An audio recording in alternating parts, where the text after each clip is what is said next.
Hello, friends, and welcome back to another episode of Conservation Stories. This is a podcast that is sponsored by the Sandhills Area Research Association, SARA, as we call it, which is less of a mouthful. And I'm your host, Tillery Timmons-Sims.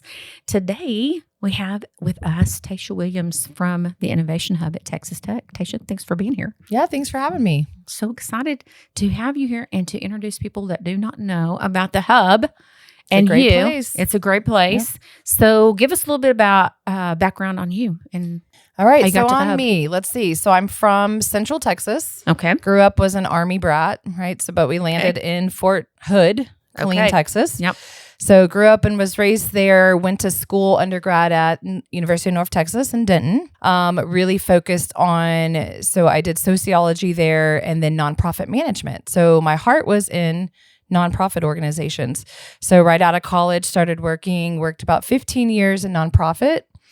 And then good old agriculture brought us here because my husband is in agriculture. Okay. So he currently works for Bayer Crop Science. Okay. So great place to be, Lubbock, for all things ag. Absolutely. So I followed him here and then was blessed to move on to Texas Tech.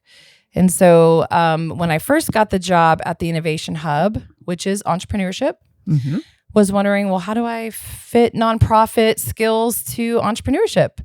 Come to find out, it goes hand in hand. So full circle, and maybe we'll get to that later, kind of what I'm doing now. But working with entrepreneurs is what we do at the Innovation Hub. Yeah, and I know about the Innovation Hub because I have a friend that helped kind of establish all that, Sabah Nafis, which people may be familiar with. She's now, oh my goodness, she's won one of those Tech alumni, Astounding Alumni Awards, and Rising she's just star. Whoa, oh yeah, absolutely. She's just amazing, and has done a lot of work in startup, helping people with startups. And we are excited to have you because we want to help foster that because we need that, right? I mean, like we need it in our small towns. We need to be fostering that sense of like, what else can we do? Sure. How can we diversify our economy as we're running out of water, or how can farmers diversify on their farm? And so I'm glad that you're here and excited.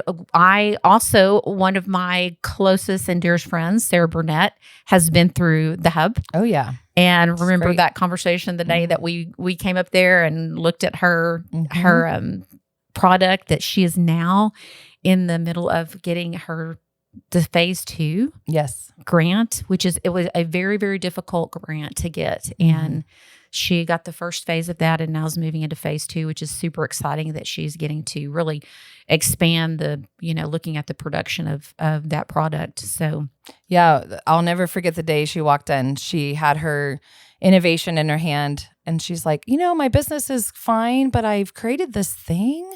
And I said, that's what we do here. We're going to make that and go into the market. And she was like, oh, I said, so you're an innovator. You know that, right? Like you're an innovator, an entrepreneur. And she's like, oh, okay. So we did it. So we awarded her some money. Yes. Spent the year mentoring her through that. And she's incredible. She was actually sharing her story yesterday in our office. Yes. I mean, it's pretty exciting that she was there at that 1 million cups. Is that what's called? Yeah, 1 million cups. Yeah. Talking about that. So tell us, the Hub is on the campus. It's like 4th Street, like close to Roses for people that are here, right? Yeah, I always explain it. It's on the plot of land in between Sonic and Roses. There you go. The Health Sciences Center. Yeah. So right there between Texas Tech Parkway and Quaker. Yes. Plot of land for a reason because that is going to be Research Park. So we are the Innovation Hub at Research Park. So one of these days we'll have a full growing ecosystem out there with different buildings and really I didn't know. That's awesome. That's the idea. The plan. Yeah, that's the plan. Innovation Hub is the first building and it's been there I've been there 8 years. Okay. So I was one of the first program directors there. And so I've seen it grow from the very first program that we've had until now. So we've launched 45 startups through our accelerator program there. But the whole concept around it, and it's supported by Texas Tech University, of course, and then the Lubbock Economic Development Alliance. Okay. Could not do this without their support in Market Lubbock.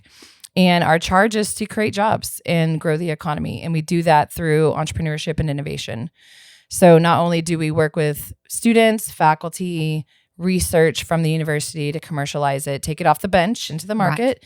But we also work with community entrepreneurs in the sense that we're wanting to create new things. So innovation. We want that best new idea, whatever they're developing, we want to help them through the process. We do that in so many different ways, from ideation. So we've got programs where you can come in and just share your best idea. We've got t-shirts and music and a party-like atmosphere to think about entrepreneurship in a fun way, and just develop your ideas and be creative. And then we've got programs with real seed funding to develop, prototypes. To actually take, okay, now I have an idea, let's build something around it. And then we've got our accelerator program, which is seed funding and mentorship. It's a year-long program. We're in cohort 8, getting ready to graduate cohort 8. There's 13 teams now, companies, right? That's exciting to say. They've moved in this year from teams to companies that will be graduating in April, and then we'll bring on cohort 9. So so let's start with the first program that you mentioned. So let's talk a little bit, expand on each one of those things, because I was there not last week, but the week before, and sat in on one of your programs, and I actually just this morning used information I learned there. There you go. I was getting coffee today. Perfect. Yeah. So we'll start with ideation. So in ideation, we've got about, I would say 5 or 6 programs. And these are just early stage ideas. You could walk off the street and say, hey, got this big idea. It's funny because when people know where I live, they find me on the street and it's like, hey, can I tell you about my idea? Church, school, all the things. Or and me who calls and says, hey, good idea. Exactly. I got the next big idea. I'm like, yes, you do. Let's work on it. And so it's just a fun way to, one, bring people together of all disciplines. So in about 2 weeks, we have Red Raider Startup. We are hoping to have anywhere between 100 and 200 people from the community, students, high school students, come together, throw ideas out, form teams around it, and just work together with strangers to build and be creative. It's so fun. I mean, there's everywhere. They're writing on the whiteboards everywhere. It's fun. We throw food at them, of course, right? Yeah. Food, t-shirts, music, make it just a really cool vibe for creativity. Yeah. And that really did. It encourages people like, hey, this is valuable. This kind of thinking. And also when you're in a group like that, one good idea just kind of creates. Exactly. I don't know. There's something about, if you haven't done something creative in a long time, it's really hard to get going. And then once you get going, it's more of it keeps coming and coming and coming. Yeah. And the biggest thing we see is people that have been working on something for so long, they fall in love with it and they can't sometimes see the other perspectives. And so these ideation programs put people on your team just for that weekend, right? Unless you want to bring them on for good, which has happened before. People have built real companies with people they've met that weekend, which is awesome. But you get perspective from maybe a math student, from an engineer, from a high school student, and it just broadens your thinking around what you've been working on. The good, the bad, the ugly. And so you get to take that and move forward. Right. Because it is so true, because you do have confirmation bias, and it's yes, you only want to hear what you want to hear. We call it your baby's ugly. It's your baby. Somebody's got to tell you it's not that cute. Yes. We love you, but you got some work to do. I know. I had a friend who used to say, she would just say, oh, what a baby.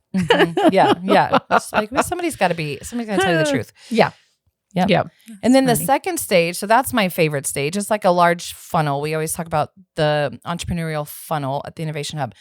The first stage is large. Everybody walks in, they come in, excited, work together, and then it starts narrowing in. It's like, okay, whose idea are we going to move forward? Who wants to try this?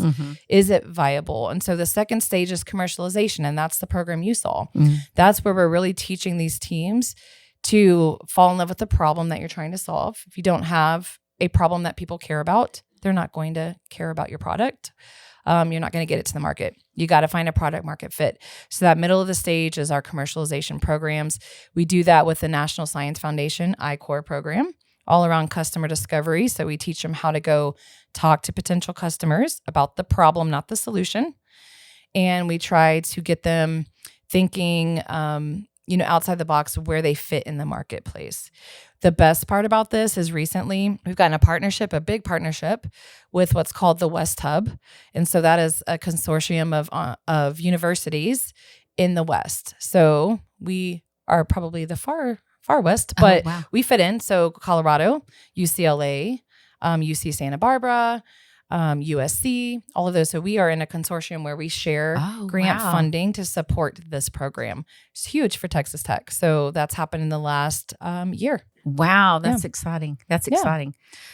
And then once they go through, they validate. So you got ideation, validation, then the funnel gets even smaller and we start spitting out startup teams, which can turn into companies. So once you get to that accelerator phase, you get $40,000. It's really great. Wow. A team of industry mentors. We have 72 mentors right now. That is what's so cool right there. Oh yeah.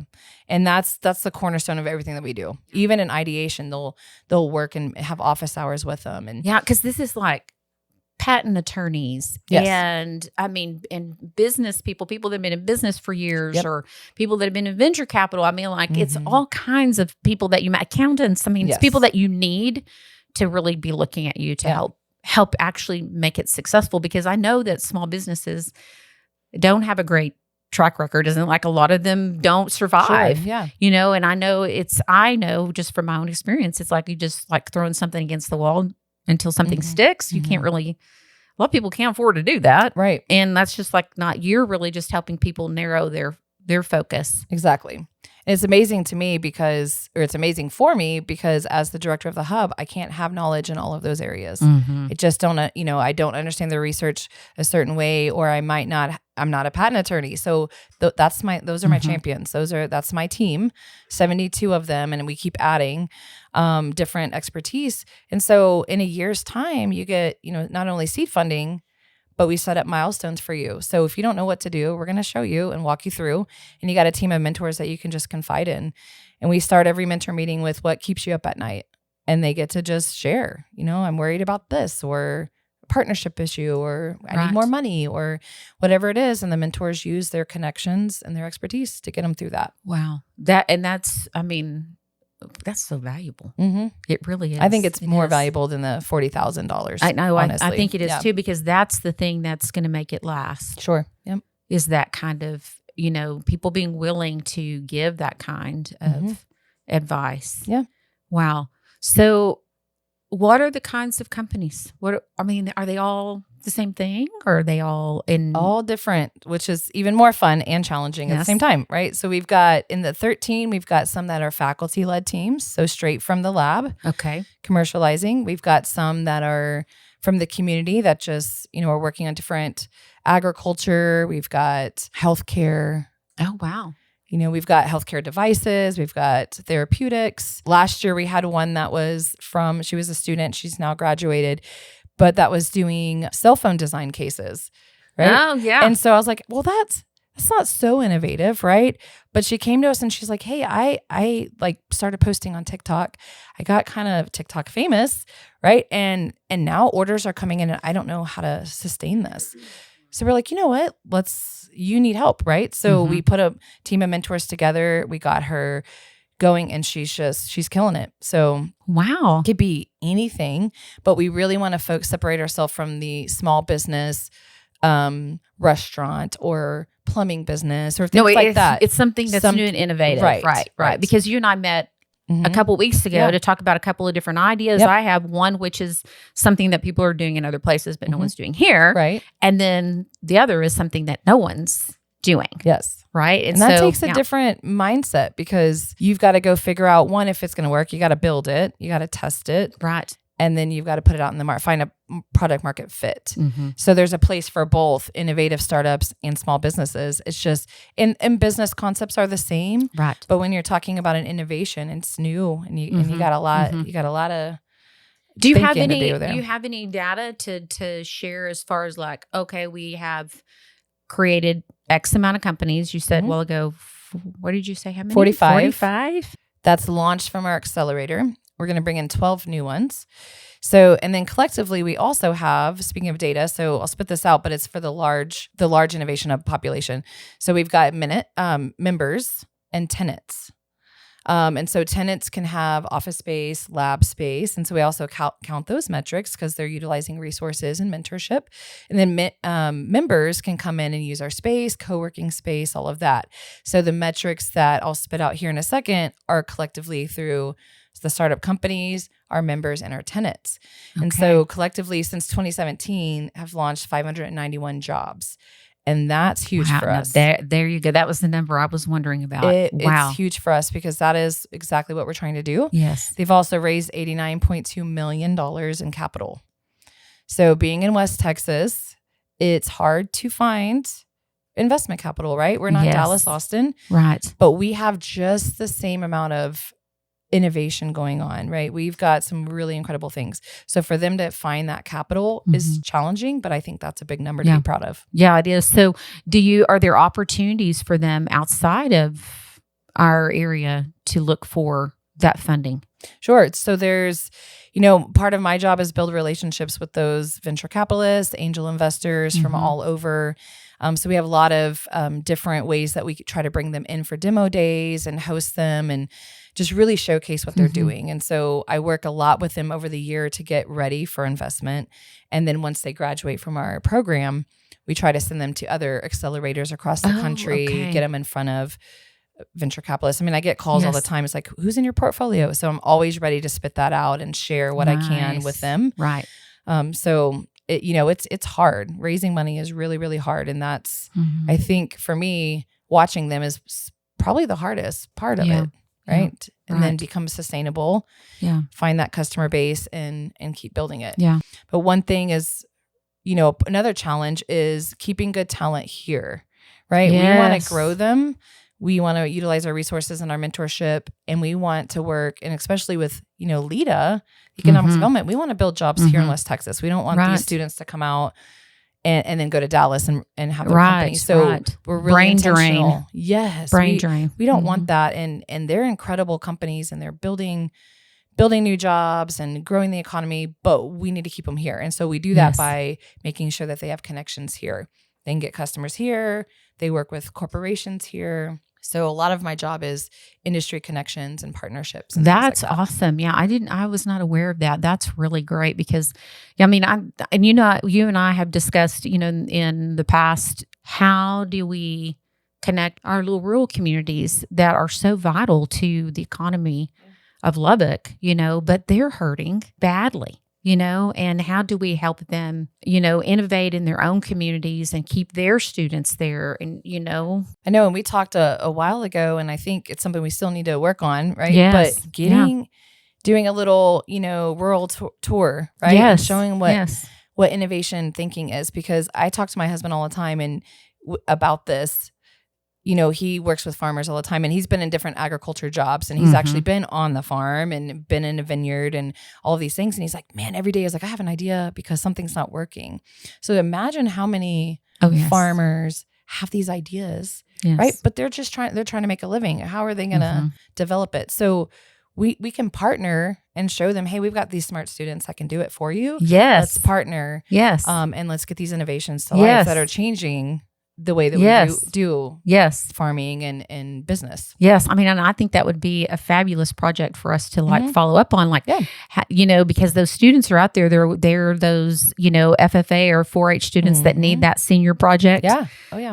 And they can come in and learn, how to do this and then do it with the farmer, on behalf of the farmer.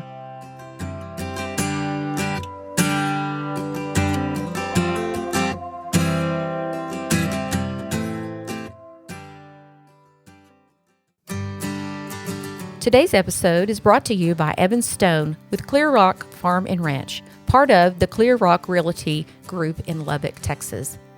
Evan understands West Texas land, agriculture, and what it takes to buy and sell farms and ranches in our unique region. If you're ready to make your next move, trust someone who knows the lay of the land. Visit Evan at clearrockrealty.com, serving Lubbock and the surrounding communities. Clear Rock Farms and Ranch, your partner on the plains. Yeah, and it's amazing how many students I meet that just in a normal conversation is like, oh yeah, I built an app last night, or oh yeah, I built a robot that does, and I'm like, what? What did you do last night? But they're just doing it for fun, but you put them for good, put them with them. Not only does it help, right, our farmers doing that, or whoever is wanting to do that, but it keeps our students here because they're connected now. So we had a guest speaker not too long ago, last year, and he came and he was talking to the community about how do we foster this talent out of Texas Tech and keep them here. And he said it's the power of 7.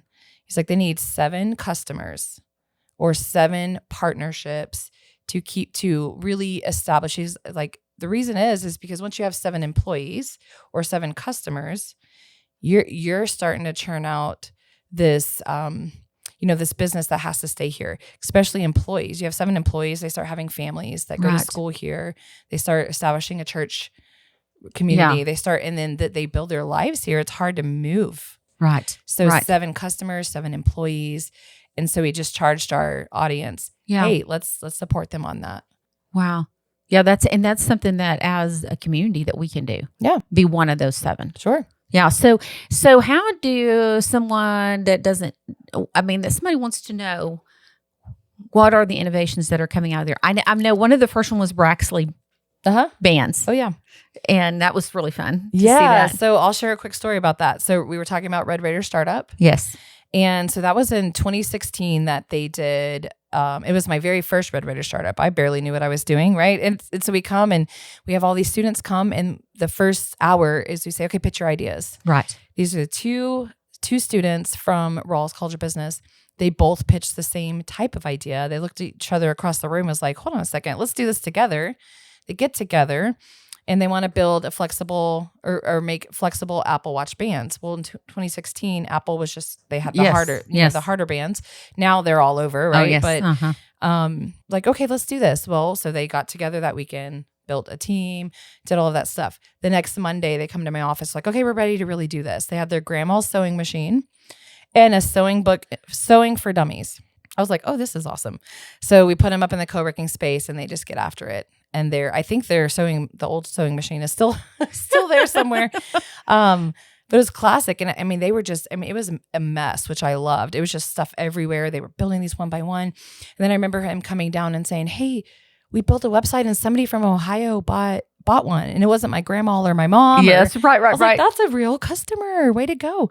And then here they go. They're just turning them out. They went to different stores here. I've got boutiques. one back there. Yeah. Back in the day. And then they were just turning them out one by one by one. And they realized, okay, this is really, so now they're so big that they don't have to be in stores. It's all e-commerce. They've worked with Mark Cuban. Anytime I see them, they're like on the beach somewhere. I'm like, what a life they live, right? They have figured this out. So over an Apple Watch band, like it's crazy. And then you've got some that are working on, there's one that came out and he's a medical residency right now at Health Sciences Center. But he came to us and he's like, my cousin is in a wheelchair and he is getting pressure ulcers because he has to sit there all the time. And the only way to really solve that is every 20 seconds almost, you need to kind of lift up or shift. And who's doing that all day long, right? And who's going to remember to do that all day long? And getting pressure ulcers can lead to death, right? It's infections, all of the things. So he's like, there has to be a better way. And so he came through our program and he created Hyper Innovations. And he, originally it was, kind of a timer where it was like, okay, beep, get up. And he's like, okay, well, that's still not it, right? So we iterated some things.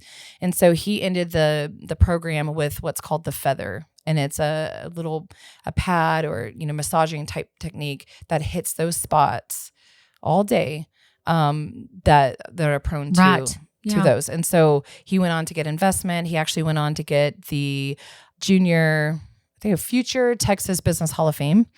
And so we're actually recruiting for that right now. And so I was thinking about him this morning. I was like, man, that guy is just amazing. And then he comes back and speaks to our startups. And so just things like that. And all of these innovations, there is some reason why they're doing it.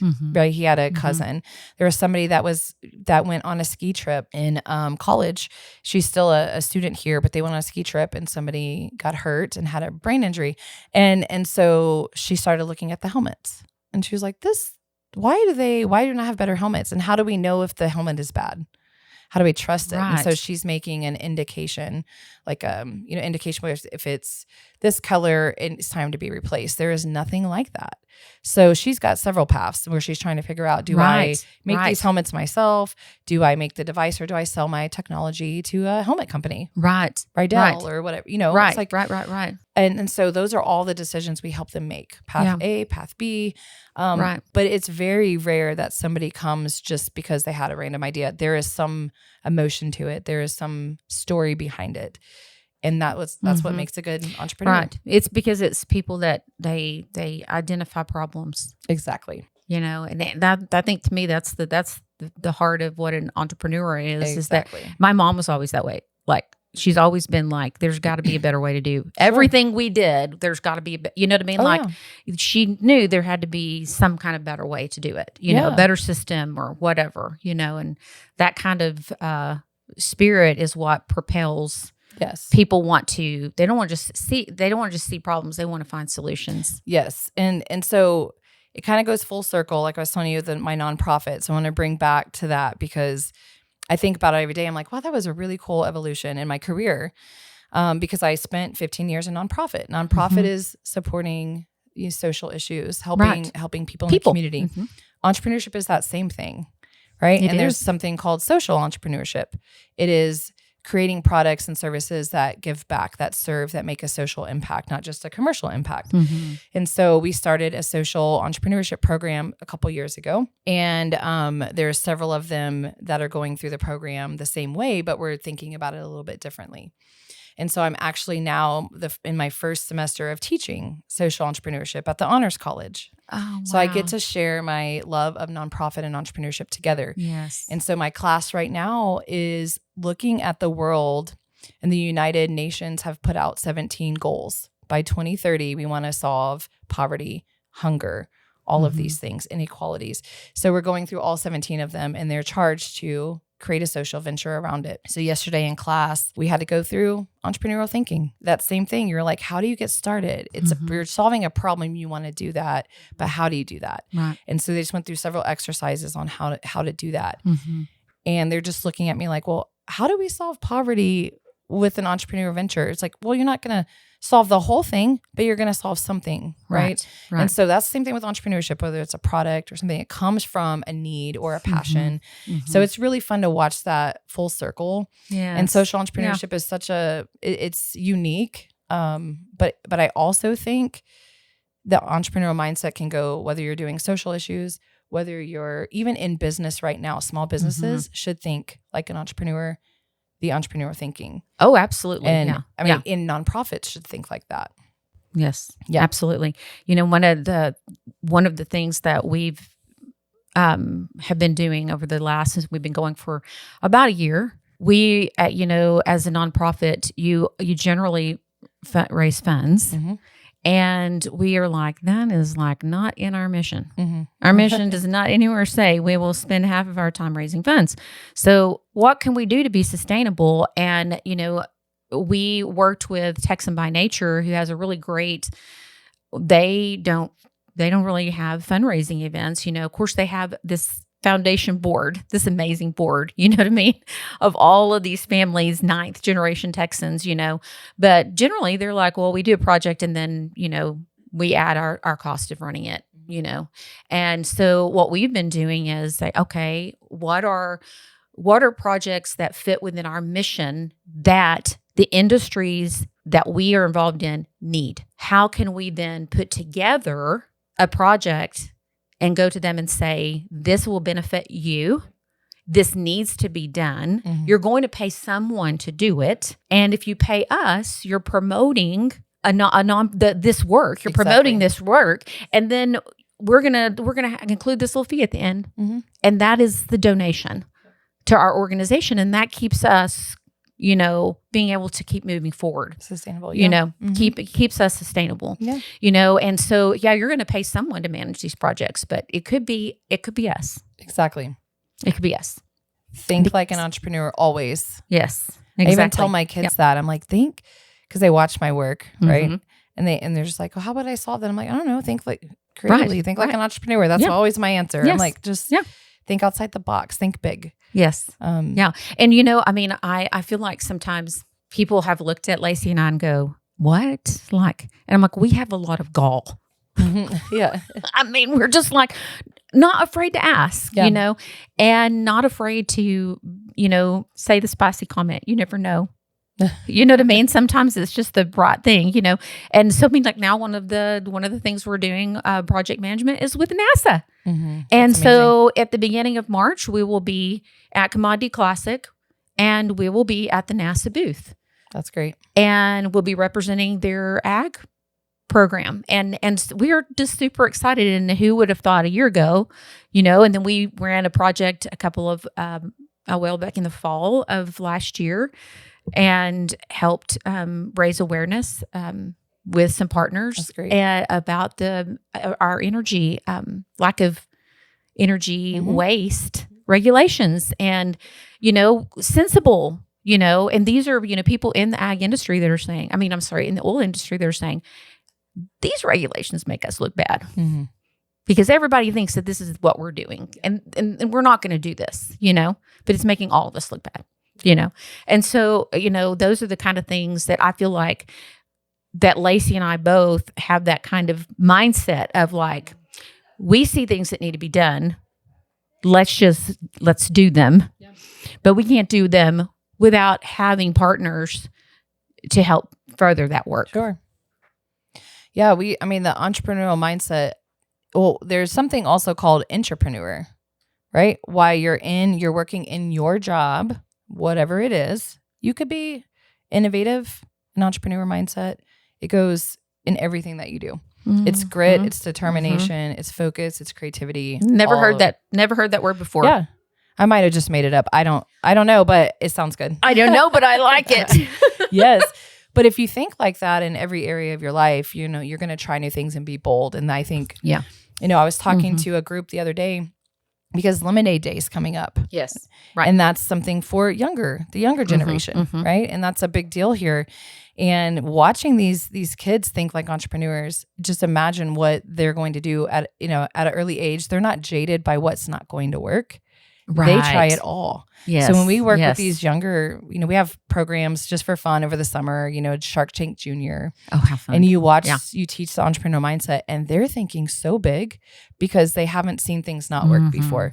And that's, I told my class yesterday, I was like, it's like childlike faith, right? Don't think about what won't work. Think about what could work and then work backwards, you know? Right. And they're like, oh, okay. Because they were thinking, well, that would never work, so I'm not going to go down that path. I'm like, you don't know. Well, and you know, also too, you get to catch kids at a time to say failure is as good as success. Yes. I mean, like when you're looking at a startup, you know, something that's not going to work, no is as good as a yes. Yes. If you do it, we always say fail fast. Yes. So you want to do it quickly. Do it quickly, move on, learn, and try something else. Yes. And so the best thing I can say about that is the entrepreneur mindset is so deep, and these programs that we have at the Innovation Hub teach you to be an entrepreneur. We know, and our funders know, not all of them are going to come out and work. Right. Some of them haven't even made it through the program over the course of the years, right? It's just because they're like, okay, well, I'm at a stop point. I'm not going to take your money anymore. We're going to try something different. Right. Some of them have gone on for the next year and then failed because they can't find that product market fit. And that's okay. I got a call last year from one of them that went through the first cohort. And he's like, you remember that company we tried to launch, that didn't work. He's like, but I've gone to create 4 different companies. I've worked for Google, Marvel, and Microsoft in Los Angeles. He's like, I am now in my 4th company. We just closed a $500,000 deal. And I have created an endowment at Texas Tech for students to have this opportunity. So I want to come and speak to them. So I brought him in and talked to him. And he's like, if it wasn't for that program, I wouldn't have known the steps to do.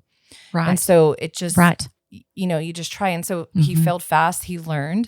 And then the other day I'm flipping the channels, and one of the startups that we worked with was on Shark Tank with a new idea.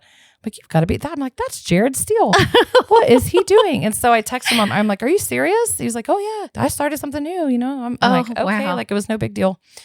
So they go on to do amazing things, whether it's the one they started with or not. It is It's just the mindset and the connections. And some of our mentors keep up with them long term. Wow, which is really great. That's amazing. So the hub also has like spaces where people can work. and you've got several folks that are in there, renters, they're renting space. Oh, yeah.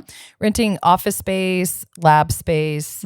We even have something called incubator. So it is an incubator. That's what we call the hub, because it's baby companies that grow, stay warm, and we, foster them. And then when they're ready to survive on the outside, they move out, and then we foster new companies. But we have an incubator inside the incubator. So we have one space that is paid for by the Health Sciences Center, and it's called One Health. So it's for anybody working on the space for life sciences. We want to put engineers and medical students together working on projects so that we can get those synergies. So we've got all kinds of things going on, but you can come in and drop in for a day, come out, you can come in, you could be from out of town and come in and need a space to work. So it's all of that. But the biggest thing is the synergies. Yes. So I always take meetings like with you the other day outside of conference rooms as much as possible, because people walk by and I'm like, you have to meet them. Hey, stop for a second. Can you talk to them? And every single time it's that. We have coffee and popcorn and all the things to get people out of their offices working together, and they become family, and they rely on each other. Yeah. That's really exciting. It's a neat place. Yeah, it's wonderful. It is. Very blessed to be there. Sometimes I'm like, these people are smarter than me. Most of them are, and they're doing incredible things, and I just sit back and watch. Somebody has to be the cheerleader. That's my job. Somebody has to be the cheerleader. Yep. Yeah, and be like, keep doing it. Keep doing it. Keep doing what you're doing. I don't understand what you're doing, but I will help you. Right. Well, let's keep talking about, how we can expand this into how Sarah can help you, as in our nonprofit, expand it into other areas. That would be absolutely fun. It would be amazing. There's so much we can do. Yeah, it sure would be. Well, tell people how they can just drop by the hub and check it out and see what it's about, or what's the website that they can go to? Yeah, so just go to the Innovation Hub at ttu.edu. Okay. And you can see all of our programs from the ideation, commercialization, and acceleration. We've got once a month, 1 million cups. First Wednesday of every month at 9 a.m. You could pop in and just hear entrepreneurs to share their story. It's a good way to start. Pop in anytime. We'll give you a tour. But we have funding available. So if you are sitting there with the next big idea, give us a call. We're looking for... Awesome. You're recruiting right now. We're recruiting right now. Yep. And then we have guest speakers coming in. So there's a place for you no matter what stage you're in. So just come on by. Awesome. Well, thanks. Thank you. Thanks for having me. Appreciate it. Good to see you. Thanks, friends, for joining us. And I hope that you will take advantage of the opportunity that's there. If you've got an idea, go by the hub. We will see you again on the next episode of Conservation Stories.